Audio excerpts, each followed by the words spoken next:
Assalamualaikum warahmatullahi wabarakatuh. Shalom, salam sejahtera untuk kita semua. Baik, selamat siang Ibu. Saya atas nama Finansia Sepapu dengan NIM 2022-210014. Saya di sini sebagai mahasiswa Universitas Tribuana Tunggadewi Malang dengan Prodi Administrasi Publik Angkatan 2022 semester 3. Saya mau membuat video dari tugas Sistem Administrasi Negara Indonesia dengan berjudul Hakikat Indonesia Baru. Hakikat artinya adalah dasar atau inti. Jadi, hakikat atau dasar Indonesia baru. Hakikat Indonesia baru atau dasar Indonesia baru. Reformasi yang selama ini ditunggu-tunggu oleh rakyat Indonesia hendaknya jangan dinikmati oleh segelintir orang saja, dalam arti hanya mereka yang sedang berkuasa, baik di pihak eksekutif maupun di pihak legislatif. Akan tetapi, hendaknya juga dinikmati oleh seluruh rakyat Indonesia atau lapisan masyarakat Indonesia. Pemerintah hendaknya menilai kembali sudah beberapa banyak mereka bekerja selama ini. Apakah sudah tepat? Apakah yang dikerjakan tersebut atau belum? Kalau diubah menjadi bentuk lain, harap dipikirkan perubahannya, memilih hal yang seperti apa yang harus diutamakan, dan apa yang dinomorduakan, karena tidak terlalu penting. Jadi, hakikat negara Indonesia sebagai negara hukum yang termaktub di dalam pasal 1 ayat 3 Undang-Undang Dasar Negara Indonesia tahun 1945 telah didasarkan konsep teori kedaulatan negara yang pada prinsipnya menyatakan kekuasaan tertinggi di dalam satu negara adalah hukum. Setiap pilihan hendaknya dipertimbangkan untung ruginya dari berbagai segi secara saksama, bukan hanya dalam segi ekonomi dan politik saja, tetapi juga dari segi budaya, agama, moral, adat istiadat, hukum, dan sosial, sehingga tidak ada yang dirugikan. Yang pertama itu hubungan legislatif dan eksekutif, yang kedua keseimbangan administrasi negara, yang ketiga ideologi dunia, dan yang keempat filsafat administrasi negara. Yang pertama itu hubungan legislatif dan eksekutif. Sebagai wakil rakyat yang mengartikulasikan dan mengagregasikan kepentingan masyarakat, legislatif harus menyalurkan atau menyuarakan kebutuhan masyarakat. Itulah sebabnya mereka disebut sebagai anggota parlemen, karena parle berarti berbicara. Akibat mereka sering mengkritik pemerintah dalam sebuah mosi tidak percaya, karena yakin bahwa pihak eksekutif inilah yang bertanggung jawab terhadap kesalahannya penyelenggaraan pemerintah. Muncul korupsi yang menggelapkan uang negara, terjadinya kolusi yang memenangkan tender pihak tertentu yang melakukan penyogokan, dan terjadinya nepotisme yang memilih keluarga mereka yang tidak berbakat dalam mengisi jabatan lowongan dalam pemerintahan. Kritik legislatif dalam mosi tidak percaya biasanya disampaikan dalam laporan pertanggungjawaban jabatan. Hal ini kemudian membuat pemerintah berjatuhan baik bupati maupun para kepala bagian sekretariat daerah dalam tugasnya, dan akan berakibat pada terhambatnya berbagai laju pembangunan ekonomi, bahkan gaji pegawai pun tersendat. Gambar di bawah menjelaskan keterangan tersebut. Gambar 9.1 hubungan legislatif yang kuat dengan eksekutif yang lemah. Yang pertama itu legislatif. Legislatif atau yang disebut dengan lembaga pemerintah yang bertugas membuat undang-undang dan mengawasi pelaksanaan undang-undang yang telah disepakati. Lembaga legislatif terdiri dari DPR dan DPD. Habis itu mosi yang artinya adalah keputusan dari rapat legislatif tersebut. Dan yang ketiga itu eksekutif atau yang biasa disebut lembaga yang diberikan kekuasaan untuk melaksanakan undang-undang. Jadi, lembaga eksekutif itu terdiri dari presiden, wakil presiden, beserta para menteri-menteri. Jadi, penjelasan gambar di atas bahwa pembangunan polit yang semakin meningkat akan berbanding terbalik dengan pembangunan ekonomi yang semakin merosot.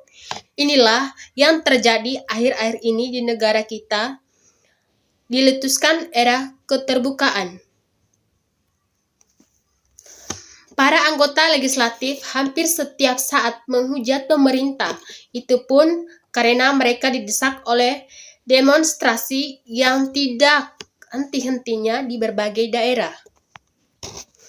Baliknya, bila dibandingkan dengan keadaan sebelum reformasi, ketika pilih eksekutif menggebiri pihak legislatif karena ada anggota legislatif adalah istri dengan anak aparat eksekutif yang tidak mungkin mengkritik kepala rumah tangganya sendiri.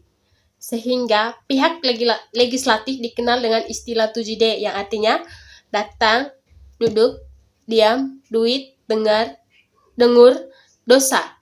Artinya, anggota hanya berdiri diam saja selama sidang, tetapi memperoleh honor yang lumayan besarnya. Itulah yang membuat pihak eksekutif seenaknya melakukan korupsi, kolusi, dan nepotisme karena tidak akan ada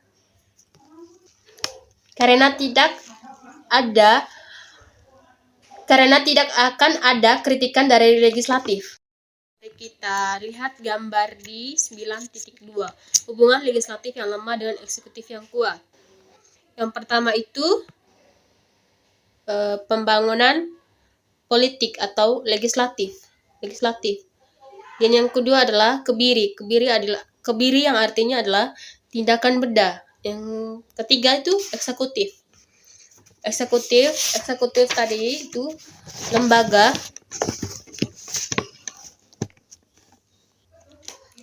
yang artinya tadi lembaga yang diberikan kekuasaan untuk melaksanakan undang-undang. Di dalam lembaga tersebut terdiri dari presiden, wakil presiden, dan menteri-menteri. Baik, yang kedua, keseimbangan administrasi negara. Baik, di bagian yang kedua tadi itu juga keseimbangan administrasi negara yang ada gambarnya juga. Gambar keseimbangan administrasi negara. Dari gambar di atas terlihat bahwa pemerintah harus menyeimbangkan antara kiri dan kanan.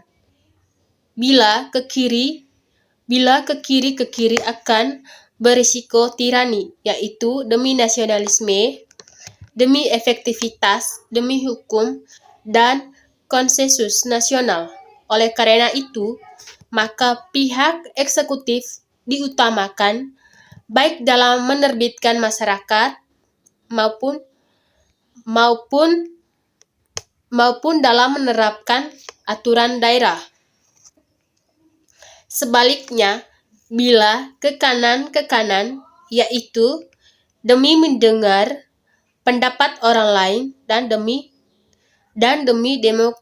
demokratisasi, maka risikonya akan terjadi konflik atau masalah antara pendapat berbagai golongan karena masyarakat terdiri dari begitu banyak selera, kepentingan, dan citra rasa. Inilah yang kemudian dianggap anarkis. Yang atau yang ketiga, ideologi dunia. Jadi secara global inilah yang sedang dipersonalkan saat ini, bukan saja di negara kita Republik Indonesia, tetapi bahkan di seluruh dunia, yaitu antar dua kutub besar sosialisme komunisme di satu pihak dan liberalisme kapitalisme di lain pihak.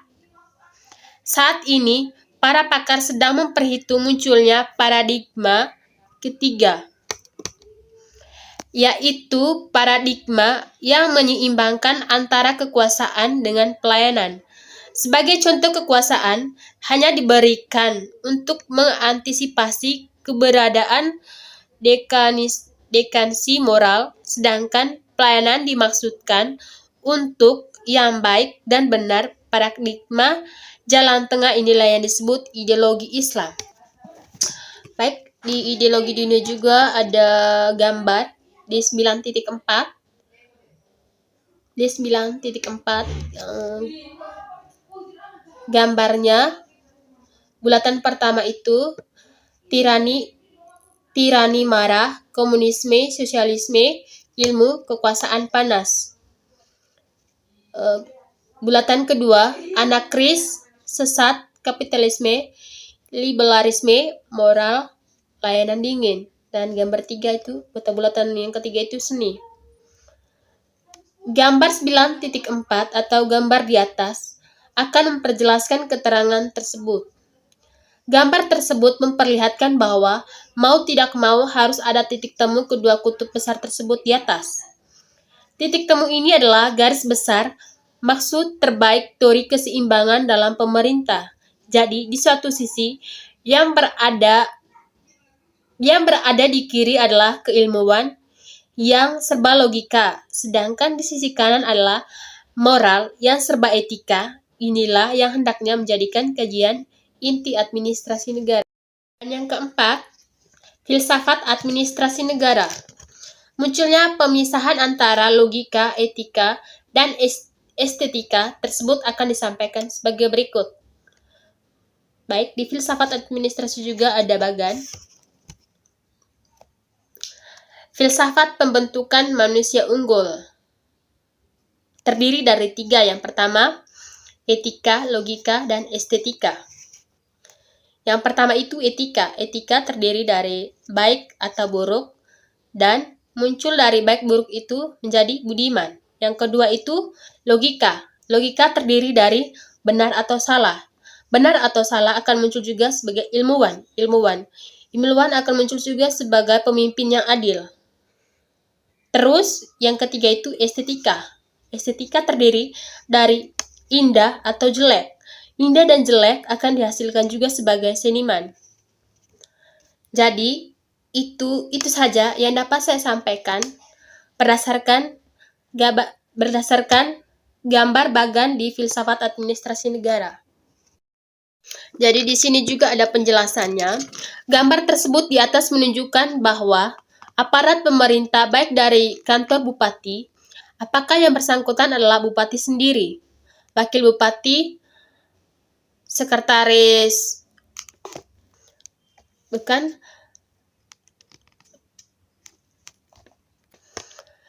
apakah yang bersangkutan adalah bupati sendiri, wakil bupati, sekwilda, para asisten sekwilda, para kepala bagian, para kepala subbagian, dan pihak eksekutif, ataupun di pihak legislatif yang bersangkutan adalah pemimpin dewan, para ketua komisi, para ketua fraksi, ataupun anggota, bisa, maka mereka perlu mendialektikkan dirinya sebagai gambar tersebut. Ketika yang bersangkutan adalah hanya ilmuwan, maka dia hanya membedakan benar atau salah saja. Kendati dia juga seharusnya seorang moralis yang dapat membedakan baik dan buruk. Bahkan, sekaligus ia harus mampu menjadi seniman pemerintah, yaitu mampu membuat surat keputusan yang berpengaruh, berpidato secara cantik, memimpin secara manis bagaimana seniman pemerintah yang memiliki jiwa kampung prajan. Inilah administrasi negara yang handal. Dengan demikian, akan lahirlah yang namanya manusia unggul dalam pemerintah yang akan datang. Bukan hanya sekedar mengungut pajak dan retribusi saja, tetapi pemerintah harus memiliki rasa betapa miskinnya. Itu saja yang dapat saya sampaikan. Saya selaku pemateri sekaligus sebagai moderator pamit undur diri. Jika ada kesalahan atau penyampaian kata-katanya kurang bagus atau efektif disampaikan, mohon maaf dan terima kasih. Selamat menonton!